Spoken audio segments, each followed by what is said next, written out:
Hello বন্ধুরা, তোমরা সবাই কেমন আছো? আশা করছি ভালো আছো। আমি অনেক ভালো আছি। তো আজকে তোমাদের সামনে একটা রেসিপি নিয়ে চলে এসেছি। তো রেসিপিটার নাম হচ্ছে প্রায় মাংস বা ডিম কষা। তো আমি কীভাবে ডিম রান্না করি সেটাই তোমাদের সঙ্গে আজকে শেয়ার করব, ঠিক আছে? তো দেখো, ভিডিওটা দেখতে থাকো। তো দেখো, আলু আর ডিমটা সেদ্ধ করতে বসিয়ে দিয়েছি। জলটা গরম করতে অনেক আগে বসানো ছিল। আর হালকা একটু লবণ দিয়েছি যাতে ডিমটা ফেটে গেলে যেমন একটা ওঠে, মানে ডিমটা ফেটে যাতে না যায় তার জন্য হালকা একটু লবণ দিয়ে কিছুক্ষণ সিদ্ধ করতে বসিয়ে রেখে দিয়েছি। তো দেখো, এখন আবার ডিমটা ভেজে নিচ্ছি। ঠিক আছে, ডিমটা দেখো প্রায় ভাজা হয়ে গেছে। এবার ডিমটা তুলে নেব। তুলে নিয়ে কড়াই তেলটা গরম করতে দিয়ে দিয়েছি। কড়াই তেল গরম হয়ে গেলে পেঁয়াজ আর ঝালটা ভাজতে দিয়ে দিচ্ছি যতক্ষণ না লাল লাল হচ্ছে। তো এই রেসিপিটা নাম যে প্রায় মাংসটা আমি জানতাম না, একটা বন্ধু আমাকে বললো। তো আমি বললাম ঠিক আছে, একদিন করেই দেখি, তোমাদেরকে শেয়ার করি রেসিপিটা কেমন লাগে তোমরা জানিও। তো এটা পুরো মাংসর মতনই স্বাদ লাগবে, তার জন্যেই নামটা হচ্ছে প্রায় মাংস, ঠিক আছে? তো দেখো, ঝাল আর পেঁয়াজটা প্রায় ভাজা হয়েই গেছে। একটু লাল লাল হয়ে গেলে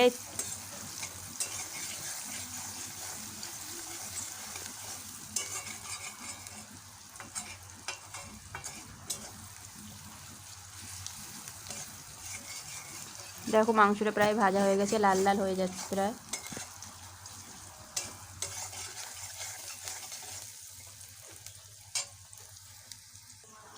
দেখো লাল লাল হয়ে গেছে। এবার আদা রসুনের পেস্ট, আদা রসুন যেটা করা ছিল, পেস্ট করা ছিল, সেইটা আর কি দিয়ে দিচ্ছি।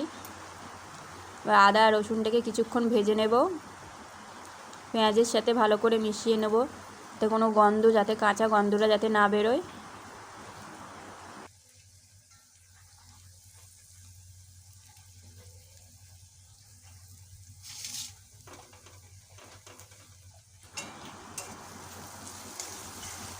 তো পেঁয়াজ রসুনটা দেওয়া, পেঁয়াজ রসুন আদা সব কিছুই মানে ভালোভাবে ভাজা হয়ে গিয়েছে। এবার এতে একটু হালকা হলুদ দেব,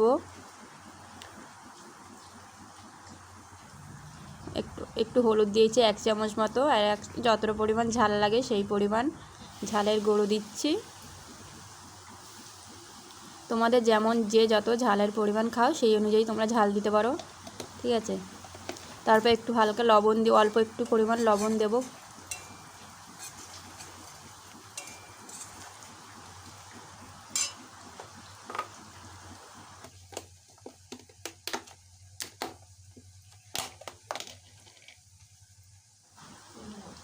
দেখো ভাজা হয়ে গিয়েছে।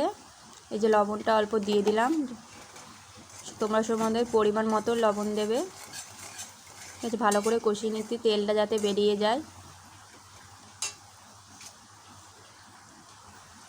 এবার দেখো সেদ্ধ করা আলুটা দিয়ে দিলাম, দিয়ে কিছুক্ষণ অনেকক্ষণ কষিয়ে নেব ভালো করে আলুটাকে, যতক্ষণ না তেলটা বেরোয়। আর গন্ধ, যদি কোনো কাঁচা গন্ধ থেকে থাকে, যতক্ষণ না সেই কাঁচা গন্ধটা বেরোনো কমিয়ে যাচ্ছে ততক্ষণ পর্যন্ত ভেজে নিচ্ছি।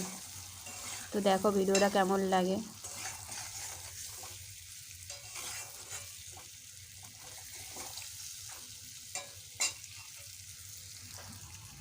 তো দেখো প্রায় ভাজা হয়ে গেছে। আর ভিডিওটা করতে করতে আমি টমেটোটা দেওয়া ভুলেই গিয়েছিলাম।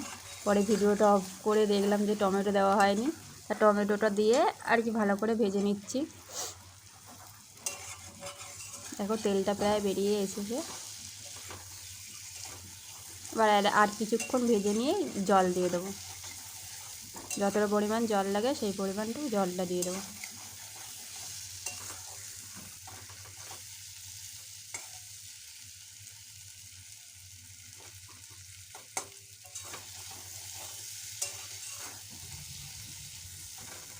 তো দেখো এবার হয়েই এসেছে, এবার জলটা দেবো।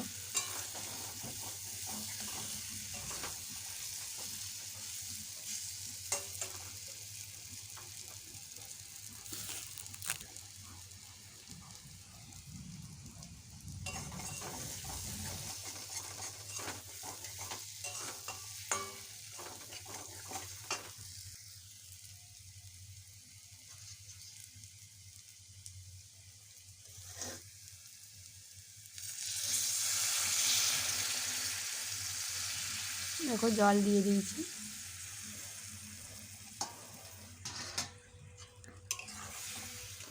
তো জলটা দেওয়া হয়ে গেছে, এবার কিছুক্ষণ ফোটানোর পরে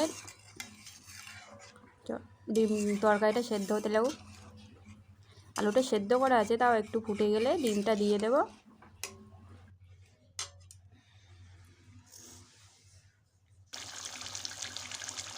তরকারিটা প্রায় হয়ে এসেছে, ডিমটা দিয়ে দিয়েছি। এবার কিছুক্ষণ ফুটিয়ে নিয়ে একটু গরম মশলা দিয়ে তরকারিটা নামিয়ে নেবো। তো দেখো তরকারিটা কেমন হয়েছে দেখতে। দেখো গরম মশলা দিয়ে দিয়েছি, আর একটু ফুটিয়ে নিয়ে তারপরে নামিয়ে নেব। দেখতে কেমন হয়েছে সবাই কমেন্ট করে বলো, আর রেসিপিটা তোমরা একবার ট্রাই করো, ঠিক আছে। যে মাংস মানে ডিমকে কীভাবে মাংসের মতনই লাগে খেতে, প্রায় মাংস, ঠিক আছে। পুরো মাংসের মতনই স্বাদ এইভাবে রান্না করলে। তো তোমরা একবার সবাই ট্রাই করে দেখো, আর ভিডিওটা কেমন লাগে অবশ্যই কমেন্ট করে জানিও। দেখা হবে অন্য একটা ভিডিওতে বা অন্য একটা রেসিপিতে। আর তোমাদের কেমন কেমন ভিডিও দেখতে পছন্দ সেরকম ভিডিও কমেন্ট করে জানিও। ওকে, বাই।